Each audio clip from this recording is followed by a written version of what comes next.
오늘 주일 예배는 기도는 쉽게 만들어준다, 기도는 쉽게 만들어준다 라는 제목으로 잠깐 시간 은혜를 나누고자 합니다.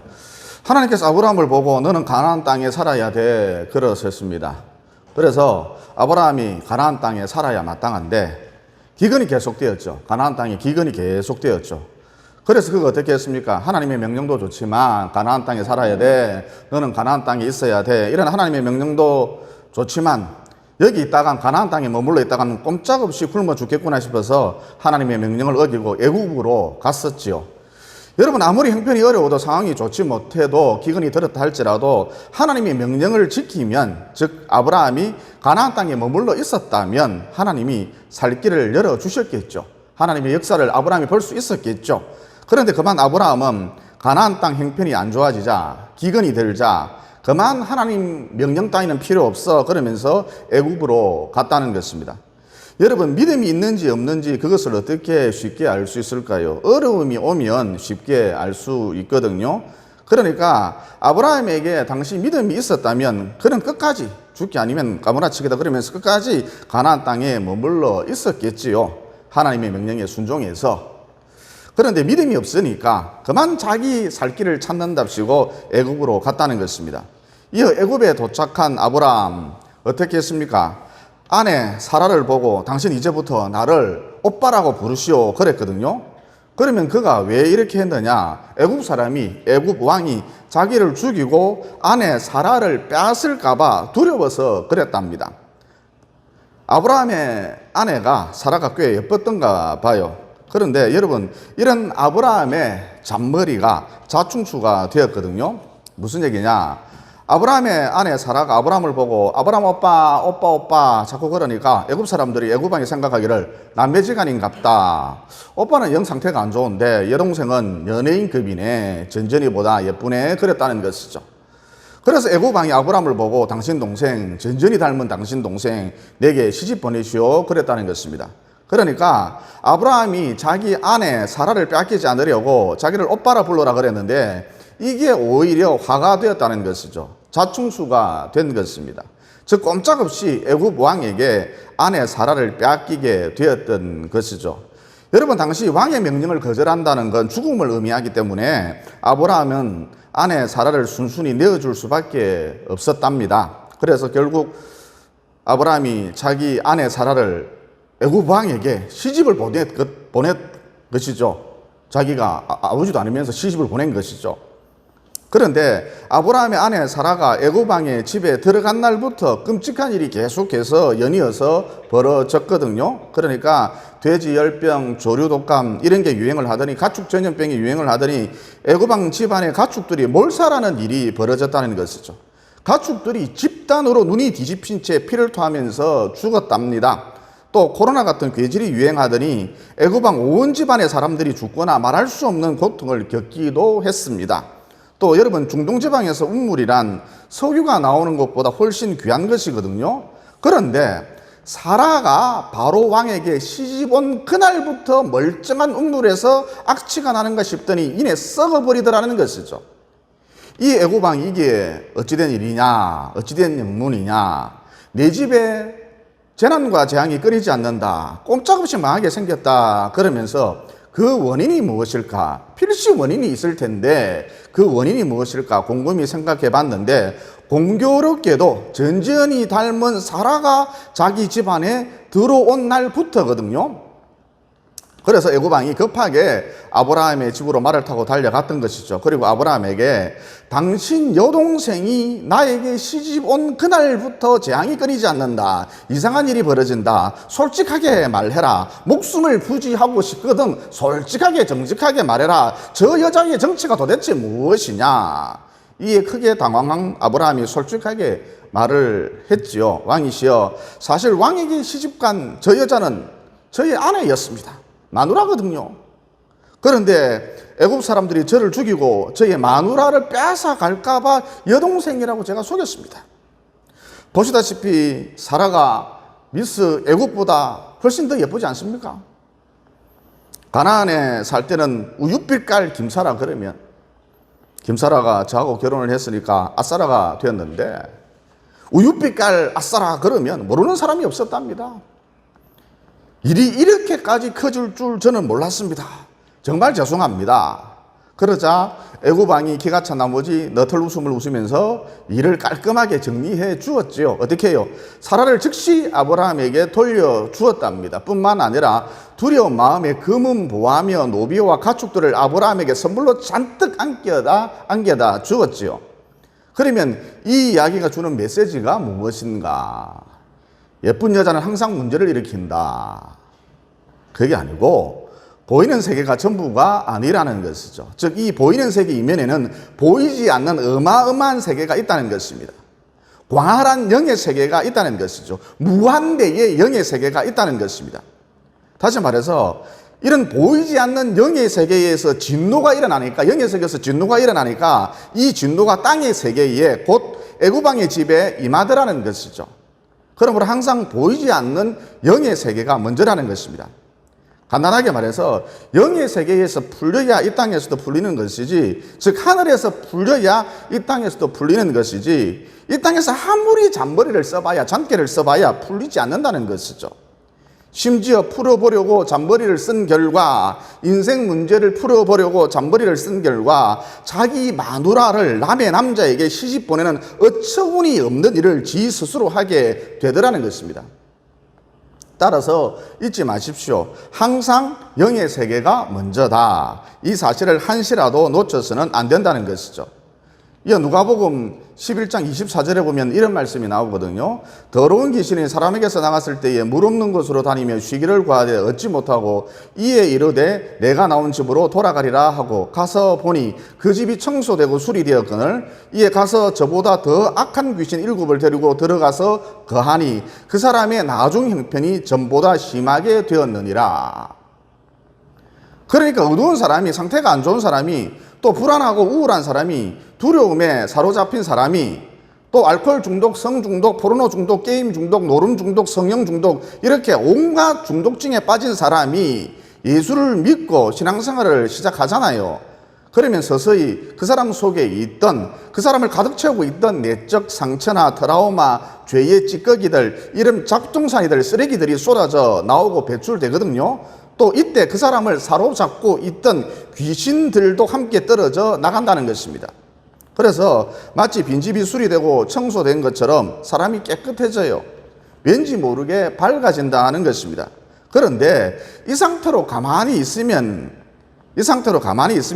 원래 그 사람 속에 있었던 귀신이 다시 들어간다는 것입니다. 그것도 자기 혼자 단독으로 들어가는 것이 아니라 저보다 악한 귀신 7을 더 데리고 들어간다는 것입니다. 여러분, 여기서 악한 귀신 7이란 아라비아 숫자 7을 뜻하는 것이 아니라 무수히 많은 귀신을 의미하거든요. 따라서 신앙생활을 한다면, 예수를 믿은 다음 제대로 신앙생활을 하지 않으면, 정신을 바짝 차리고 제대로 신앙생활을 하지 않으면, 즉 내 속을 성령으로 충만하게 생명으로 충만하게 해놓지 않으면, 이 작업을 게을리하면 예수 믿기 전 상태로 돌아가는 정도가 아니라 그때보다도 훨씬 더 형편이 심각해진다, 안 좋아진다는 것이죠. 즉 예수를 믿는다 그러면서도 더 두려워하고, 예수를 믿는다 그러면서도 더 불안에 떨고, 예수를 믿는다 그러면서도 더 깊은 우울증의 나락으로, 중독의 나락으로 떨어진다는 것이죠. 여러분, 교회 열심히 다니다가 신앙생활 잘하다가 떨어져 나간 사람들, 혹은 신앙생활을 하는 둥 마는 둥 하는 사람들, 실험삼아 한번 만나보세요. 같이 있어보세요. 사람을 흘금흘금 쳐다보고요, 벌써 눈질이 굉장히 안 좋아집니다. 굉장히 안 좋습니다. 그리고 이전보다 중독 증세도 훨씬 심하고요, 또 이 사람 정말 단단히 사로잡혀 있구나, 뭔가에 씌여 있구나, 이런 느낌도 받는다는 것이죠. 그러므로 여기서도 알 수 있는 것이 무엇입니까? 보이지 않는 영의 세계, 이게 항상 먼저라는 거예요. 여기서부터 문제를 풀어 나가야 한다는 것이죠. 또 제가 목회할 때 이런 일도 있었습니다. 과거 목회할 때에 이런 일도 있었습니다. 자기 언니를 10년 동안이나 전도를 했는데 꿈쩍도 하지 않는 거예요. 그러던 중 어느 날 교회에서 전도 축제를 했거든요. 그래서 이 여자 청년이 포기한 상태에서 10년 동안이나 그렇게 전도를 해도 안 됐잖아요. 그래서 포기한 상태에서, 그러면서도 일말의 희망을 가지고 자기 언니에게 언니 오늘 교회 가서 밥이나 먹자, 커피나 마시러 가자 그랬거든요. 그러자 이 언니가 아무 소리도 하지 않고 그래 그러더라는 것이죠. 가서 친구나 만들어 볼까 그러더라는 것입니다. 옷을 막 챙겨 입으면서 콧노래를 흥얼거리고 신나게 화장을 하면서 그러더라는 것이죠. 그러면 여러분 10년 동안 그렇게 전도를 해도 꿈쩍도 하지 않던 사람이 왜 이렇게 간단하게 쉽게 전도가 되었을까요? 알고 보니까 이 여자 청년이 자기 언니를 전도하려고 목사님, 구역자님, 간사님 그리고 친한 집사님들, 권사님들에게 매주 중보 기도를 요청했던 것입니다. 맛있는 것도 사드리면서 어깨를 주무려 드리면서.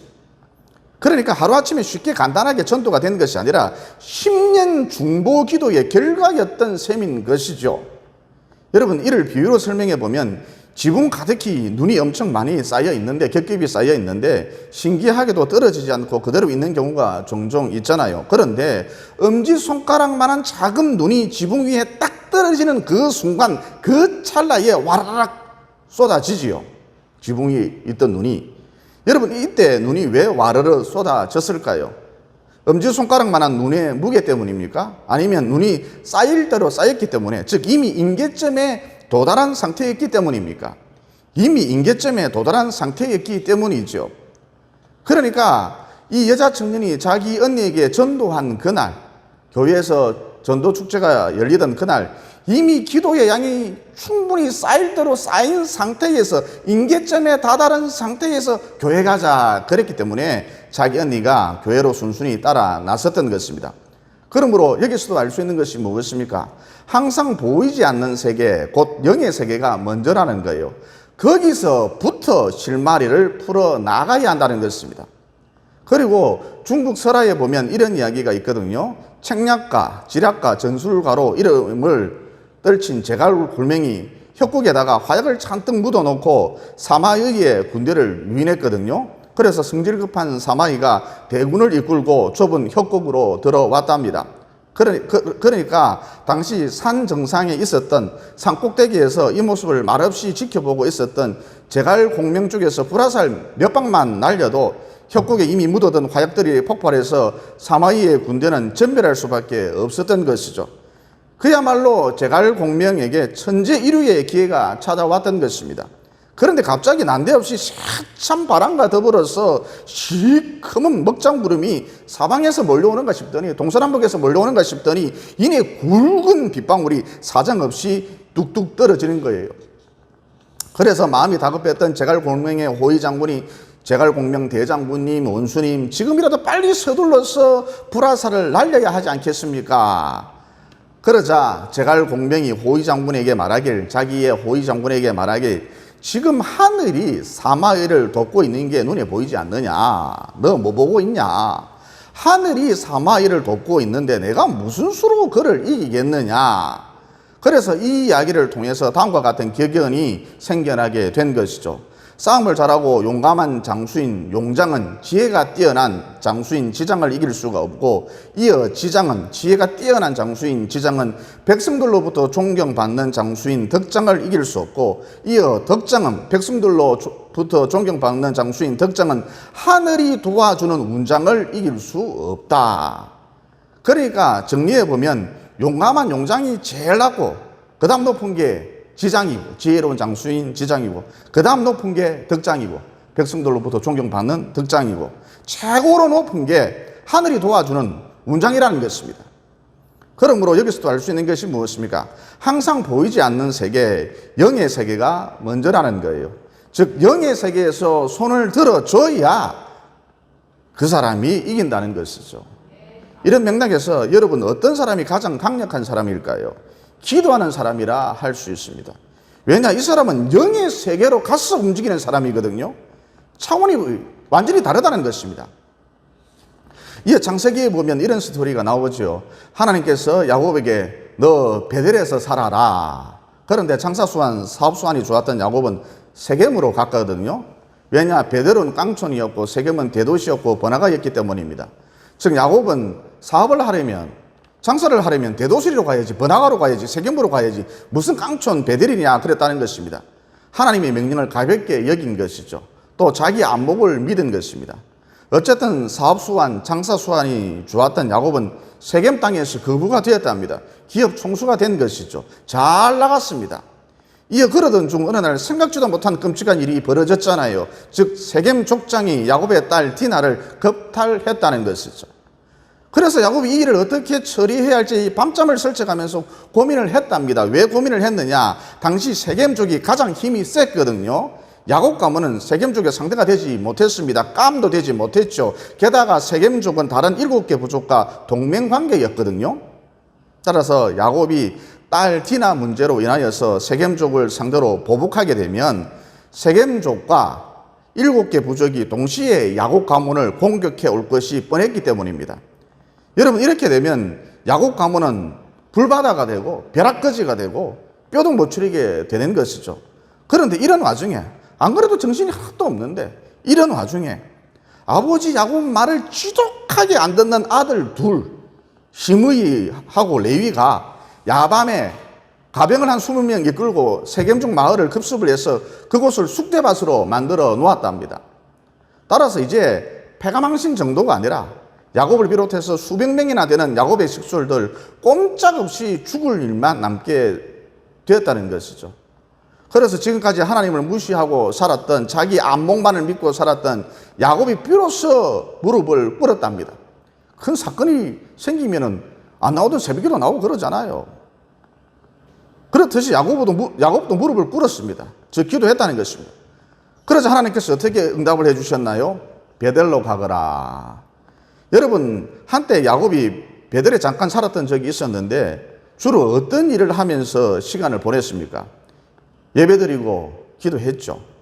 즉 세겜에서는 돈 버는 재미에 미쳐 있었고 거기에 정신이 팔려 있었지만 베델에서는 야곱이 신앙인다운 모습을 하고 있었다는 것이죠. 그러니까 하나님께서 야곱으로 하여금 너 베델로 가라 그러셨던 이유는 신앙인다운 모습을 회복하거라, 즉 예배를 회복하고 기도를 회복하라, 이런 의미라 할 수가 있습니다. 그런데 문제는 수백 명이나 되는 야곱의 식솔들이, 그리고 가축들이, 종들이 긴 행렬을 만들어서 베델로 가게 되면 가던 도중 세겜족 그리고 이들과 동맹관계인 7개의 부족들이 서로 연합해서 공격해 올 것이 뻔하거든요. 하지만 그럼에도 불구하고 야곱은 베델로 갈 것을 강행을 했습니다. 즉 이젠 돈 중심의 삶이 아니라 예배 중심, 기도 중심의 삶을 회복하려고 단단히 결정했다는 것이죠. 그러자 어떤 일이 벌어졌나요? 창세기 33장 5절에 보면 이런 말씀이 나오죠. 하나님이 그 사명고울들로, 즉 세겜족과 그들과 동맹관계인 7개 부족을 말하는 것이죠. 하나님이 그 사명고울들로 크게 두려워하도록 만드셨으므로 야곱의 아들들을 추격하는 자가 없더라. 그러니까 기도 중심의 삶을 회복하니까, 예배 중심의 삶을 회복하니까, 간단하게 말해서 줄여서 말해서 영적 주도권을 쥐니까 힘이 없어도 안전하더라. 영적 주도권을 쥐니까 힘이 없어도 이기더라는 것이죠. 그리고 예배 중심, 기도 중심의 삶을 회복하니까 또 어떤 일이 벌어졌습니까? 여러분, 레위와 시므이가 아버지 야곱의 말을 지독하게 안 들었잖아요. 망나니들입니다. 그런데 아버지 야곱이 베델로 가자 그러니까 얘네들이, 럭비공 같은 얘네들이 아무런 토를 달지 않고, 뭐가 어떠니 아무런 토를 달지 않고 순순히 이삿짐을 꾸렸거든요. 그러면 어째서 시므이와 레이가 순종하는 아들들이 되었는가? 여러분, 기도생활, 예배생활을 회복하면 내적 충만이 생기거든요. 속이 꽉 들어찹니다. 쉽게 말해 내 안에서 생명이 터져 나온다는 것이죠. 그래서 자녀들이 나를 통해서 생명을 느끼게 됩니다. 즉 나를 통해서 안정감을 찾고, 나를 통해서 행복을 느끼고, 나를 통해서 힘을 얻는다는 것이죠. 그래서 내 하는 말에 순종하는 모습을 보인다는 것입니다. 여러분, 사람은 영혼에 대한 갈증, 곧 생명에 대한 목마름이 있기 때문에 생명이 가득한 사람이 마냥 좋고, 그 사람이 마냥 좋고 그와 함께 있으려 하고 그를 따르려 한다는 것이죠. 그래서 부모가 내적 충만, 곧 생명으로 가득하면 아이들이 자연스럽게 순종적인 모습을 보인다는 것입니다. 그런데 부모의 마음이 허해요. 휑합니다. 허무와 공허로 뻥 뚫려 있습니다. 마치 영혼이 죽은 좀비와 같습니다.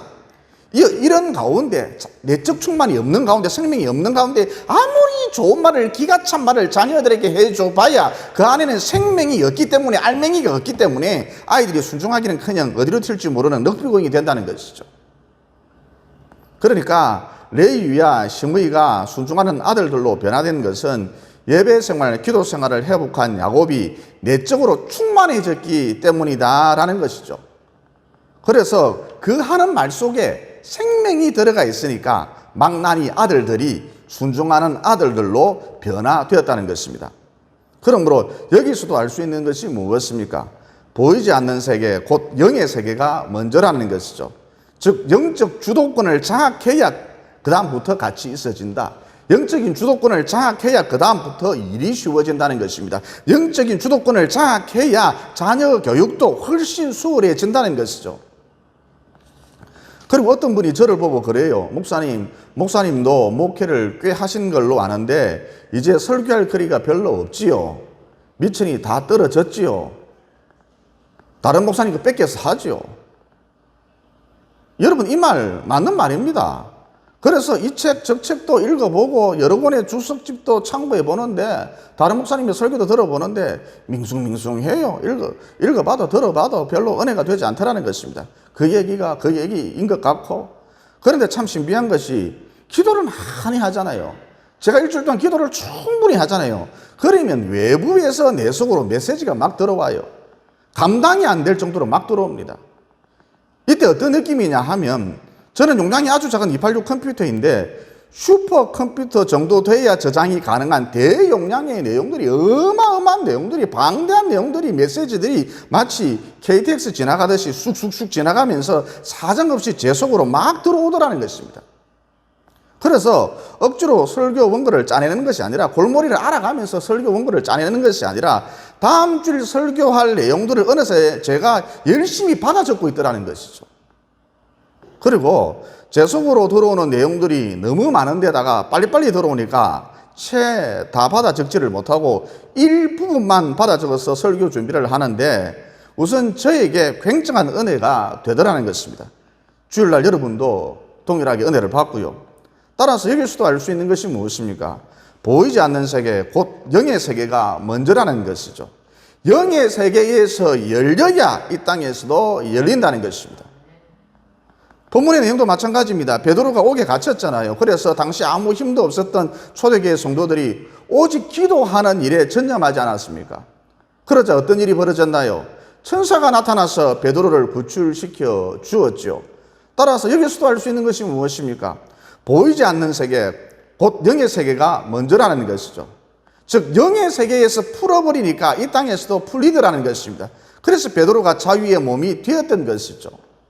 그리고 날던 새도 떨어뜨린다는 애굽의 왕자 모세, 청년 모세, 장년 모세, 그가 어떤 일을 했습니까? 지 성질머리 하나 다스리지 못해서 사람 하나를 죽이는 바람에 그만 살인자, 도망자 신세가 되지 않았습니까? 그런데 80이 다 된 늙은 모세, 지팡이를 의지해야만 했던 늙은 모세, 불붙은 떨기나무 가운데 나타나신 하나님을 만난 다음 영적 세계에 발을 디딘 다음 그가 어떤 일을 했습니까? 출애굽의 주인공이 되었죠. 홍해를 갈라버리고 애굽의 군대를 괴멸시키고 반석에서 생수가 터져 나오도록 하고 아말렉을 물리치면서 승승 장구하지 않았습니까? 그러므로 여기서 알 수 있는 것이 무엇입니까? 젊다, 늙었다, 힘이 있다, 힘이 없다, 배웠다, 못 배웠다, 이게 중요한 것이 아니라 영의 세계와 연결되면 불가능이란 없다는 것입니다.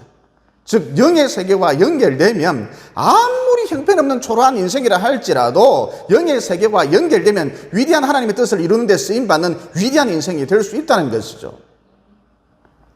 덧붙여 오늘 우리 교회가 설립된 지 8년이 되는 해인데 여러분 사실 이런 강박한 시대에 교회를 개척하고 이어 개척된 이 교회가 살아남는다는 것은 제로에 가깝거든요. 그러니까 과거에는 10개 교회가 개척을 하면은 하나 살아남는다 그랬는데 요즘에는 10개의 교회가 개척하면 10개가 다 문 닫는다 그러거든요. 그러나 영의 세계와 연결되면 그 광활한 세계, 그 무한대의 세계, 이 세계와 연결되면 살아남을 수 있을 뿐만 아니라 솔로몬처럼 성전도 지을 수 있다는 것이죠. 그래서 교회 개척 후 저는 그냥 기도만 했어요. 주구장창 기도만 했어요. 지하라서 뭐 소리 막 질러도 괜찮더라고요. 괜히 말이 하나님 목사를 시켜가지고 이것을 시키다면서 막 그런 투정도 했습니다. 어쨌든 주구장창 기도만 했어요.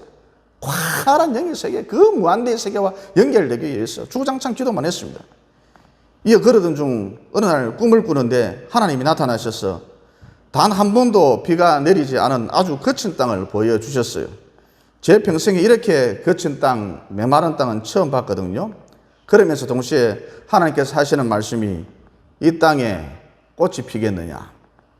그래서 제가 마음속으로 이 무슨 뚱딴지 같은 말씀을 하시는가. 이런 땅에 무슨 꽃이 핀단 말인가. 그러자 제가 이런 마음을 갖자, 속으로 이런 마음을 갖자 갑자기 그 메마른 땅에, 거친 땅에 온갖 형형색색의 꽃들이, 그것도 손톱만한 작은 꽃들부터 시작해서 사람 얼굴만한 꽃들이 끝없이 피는 거예요. 이 하나님께서 하시는 말씀이 이는 힘으로 되지 아니하며 능으로 되지 아니하며 오직 여호와의 신으로 되느니라.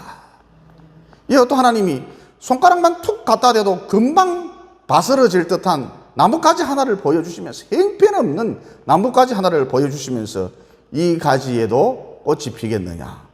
그래서 제가 속으로 저 나뭇가지는 죽은 지 100년도 더 돼 보이는데 그랬죠. 이런 생각과 동시에, 제가 이런 생각을 가진과 동시에 가지 맨 아래에서부터 맨 꼭대기까지 사람 손바닥만한 분홍색 꽃이 촘촘하게 피는 거예요. 너무너무 황홀하고 예뻤습니다. 이 세상에서는 볼 수 없는 꽃들이 너무 많았습니다. 그리고 하나님께서 하시는 말씀이 방금 전 말씀드린 것과 똑같은 말씀을 하셨는데 이는 힘으로 되지 아니하며 능으로 되지 아니하며 오직 여호와의 신으로 되느니라. 그래서 여기까지 온 거예요. 지하교회 땅바닥에서부터 시작해서 처음에는 앉을 의자조차 없었잖아요. 황당했잖아요. 냄새나는, 곰팡이 냄새가 나는 지하교회 그 맨바닥에서부터 시작해서 오늘날 이렇게 성전을 짓기까지 여기까지 온 것이죠. 여러분, 여호와의 신이 이 일을 이루셨습니다. 그러므로 항상 영의 세계가 먼저다. 거기로 들어가서 결판을 내야 한다.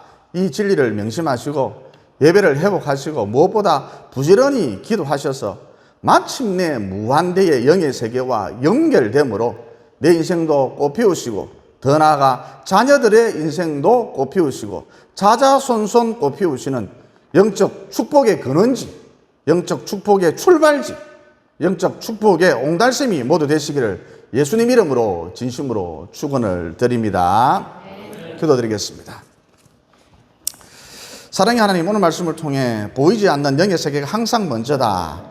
즉 영의 세계에서 풀어야 이 땅에서도 풀리고, 영의 세계에서 묶어야 이 땅에서도 묶이고, 영의 세계에서 승리해야 이 땅에서도 승리할 수 있고, 영의 세계에서 결판을 내야, 즉 먼저 뜻이 하늘에서 이루어져야 이 땅에서도 이루어진다는 진리를 깨닫게 되었습니다.